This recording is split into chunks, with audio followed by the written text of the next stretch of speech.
Now this right here is the path that I used to take, where all this greenery is right here, but I'll show you what's on the other side of it. I didn't know it until I came down here and got on the opposite side. Those are two pretty good sized trees. So Jennifer was actually here at the time, and I didn't have all day to be able to work on this. So what I did is I cut a road around it, because I like to every once in a while go the perimeter of the property and kind of check it out. But yeah, I'm gonna have to come down here. Probably gonna take me the better part of a day to get all this cut out, pulled out, and cleaned up. But while I was down here, I actually took my box blade and I fixed that up, as well as tried to do a pretty good job here. That way, like I said, I can get through here to go from one side to the next. I will tell you this, that it is a whole lot cooler down here in the shade as opposed to being up on the hill around the cabin. But I couldn't very well, build a cabin with a bunch of trees around it because of the fact of having mostly pine and poplar. And of course, you all have seen what the pines do. So we didn't want those close to the cabin.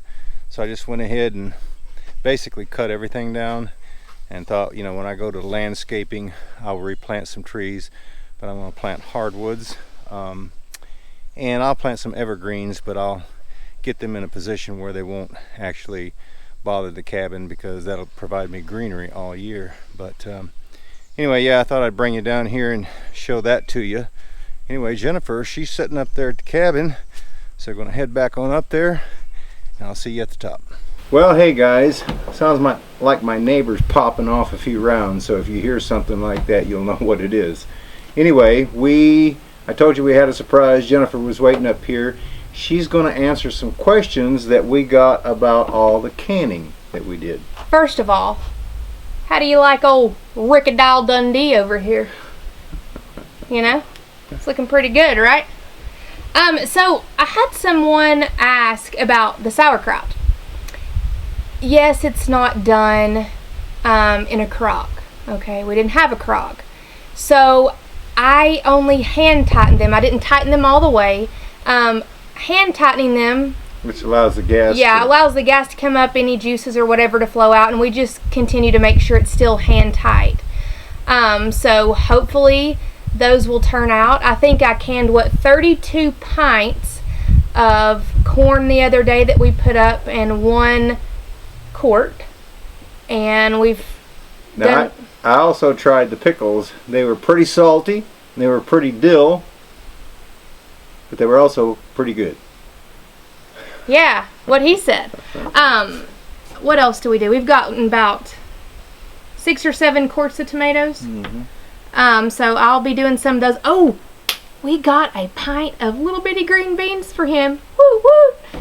And I also broke some a little bit ago, and so I'm going to take those home and I will can those as well for him. So that makes 2 pints that he'll have for himself, and I know that he'll thoroughly enjoy eating those. The vines on the beans grew so long and they were so strong that they actually pulled 1 piece of cane out from the 2 vertical pieces that I had, and I had to go back down there and support it. So that was kind of odd that happened, but it did. But our onions are about over with, so they'll be dug up pretty soon. The broccoli basically went to seed. I don't know, it never did come out like the broccoli head. I don't know if I did something wrong this year, because I had them last year. Can you tell us, anyone? Yeah, leave me some comments down there if you're good at growing broccoli. But anyway, the tomatoes are still putting on. The cucumbers are still making. Got 5 more heads of cabbage. We may not put it up, but I've got 5 more heads of cabbage. Still got potatoes to dig. The beans, the peppers are still putting out. The lettuce is still growing. Of course, I did cut some the heads off the top so that hopefully I can take some of those seeds, for next year. But let me say something about that. It's all been really good. We can put up the cabbage. We could actually cut it up into pieces and then use our little food saver and suck it, all the air out, and we can freeze it. And then whenever you want maybe some fried cabbage or boiled cabbage, you just pull it out and voila. Well, I did cut those stalks and they did start growing a little bit, so I may have some little bitty heads of cabbage that actually come out. Literally, he cut the 4 little stalks, Right, and there right. was 4 little babies. More like Brussels sprout. Is that what you call them? Yeah. Yeah. But you know what's funny is I didn't know Brussels sprouts were kind of like baby cabbage until you said something. Oh yeah, they're good. That's why I like cooking with them. But anyway, guys, we've got a surprise for you because there's been a whole lot going on. I've got a video attached right here to the very end of this one where I talk about how I sharpen my chainsaw and the trick that I use to do that. So we appreciate you guys stopping by. Be sure and stay tuned because this is going to be a DIY video.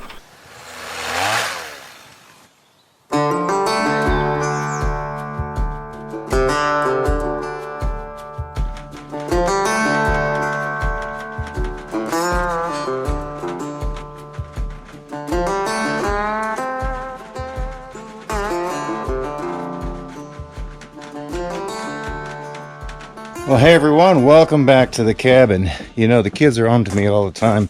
Dad, why don't you do more DIY videos? So what I'm going to show you today is something that my grandfather actually showed me when I was a kid. We used to cut wood all the time, primarily for our sole source of heat. And it became very important to have a sharp saw. Whether you've got a battery operated or a gasoline operated saw, you have to have it sharp in order to do a good job. It's just like your pocket knife. If it's not sharp, you end up trying to force it, and that's honestly when you stand a chance on getting hurt. So if the tool is sharp to be able to do the job that it needs to do, that's when things become a whole lot more easier and they become a whole lot more enjoyable. So we're going to go over on how I actually sharpen my chainsaw. Alright, the first thing that I want to do is I want to make sure that my saw is clean. Now, I haven't cleaned it since the last time I used it specifically for this reason right here. But what I'm going to do is I'm going to break it down, take it apart, and clean it up.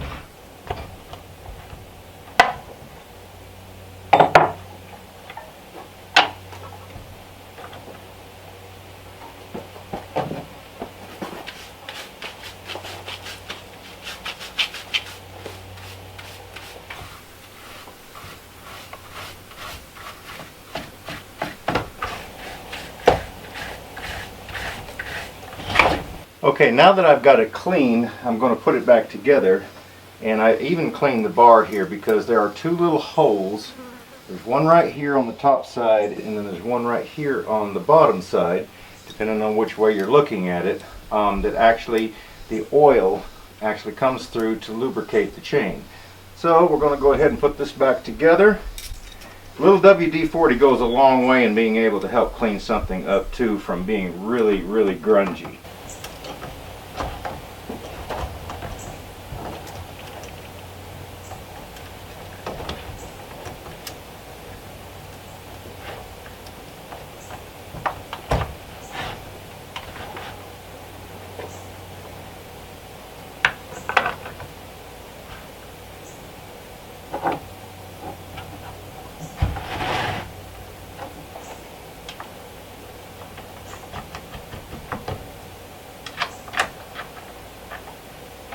We're just going to put these on here just kind of finger tight because we want to be able to adjust our chain.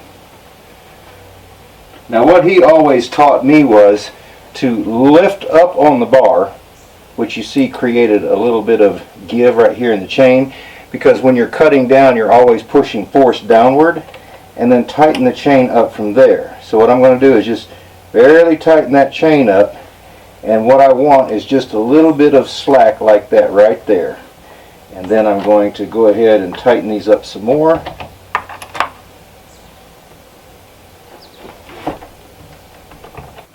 Alright, so now that we've got the saw cleaned up, I'm just going to kind of take it and stick it in the vise just like that. Not too tight, just enough to hold it.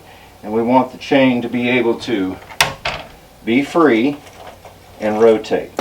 Okay guys, probably one of the very best tools I think is this tool right here.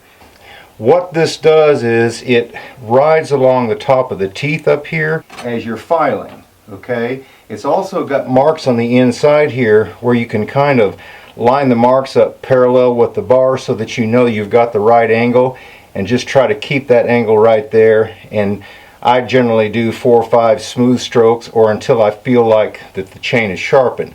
But the other thing that I do is I have to mark the point of the beginning. And how I do that is I just keep a Sharpie in here, and what I will do is I will color the top of one of the teeth right here. Now on my big Husqvarna, it's got a piece of copper, I think it is, or brass in the chain, and I use that as a starting point. But anything that you can put on there so that you know exactly where you started.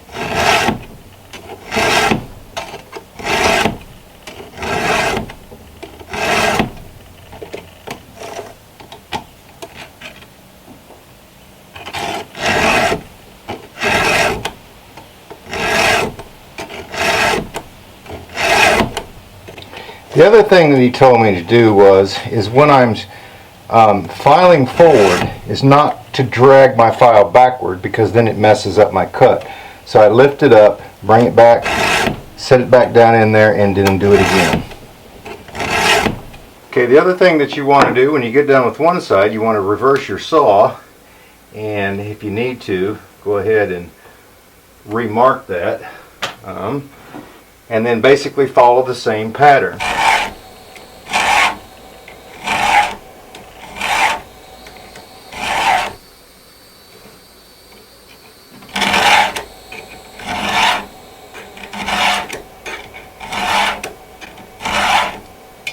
The other thing that I want to do is I want to take a flat file, and the tooth right behind your main cutting tooth is called a drag tooth. And what I want to do is I want to hit that a couple of times.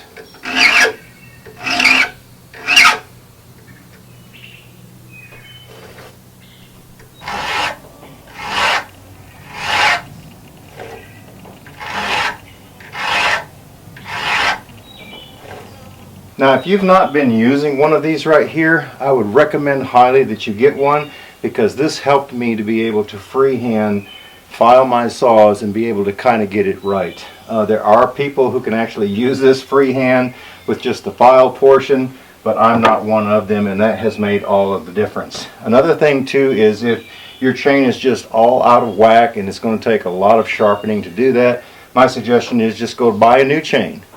Then when it starts getting dull and you sharpen it, make sure that you have the correct angle, and the best that you can, just file that. Like I said, I normally use 4 or 5 strokes. Try to keep it level and go through there. What this little bar does, from what I understand, it kind of holds it up underneath the tooth, and it files plumb up to the top of the tooth there, because when that tooth is going around, it grabs into the wood, right? So you don't want the file just laying down in the bottom without filing the top of this tooth right here. So that bar helps to hold that up there, up in the upper portion right here, to be able to sharpen it. Alright guys, the real test is going to come when we actually try this out on a log. So let's see how good a job that we did.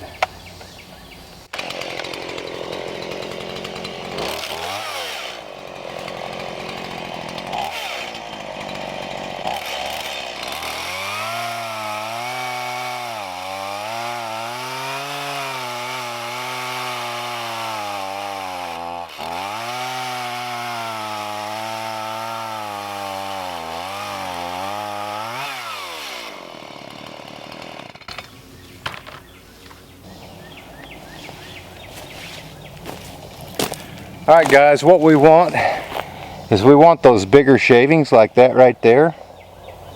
That way we know that our saw is cutting good. Friends, I hope that this has helped you out a little bit on being able to freehand sharpen your chainsaw. Like I said, that little bitty tool has helped me tremendously. So, hope that everyone has a great day. Y'all take care. We look forward to seeing you back up here at the cabin again next time.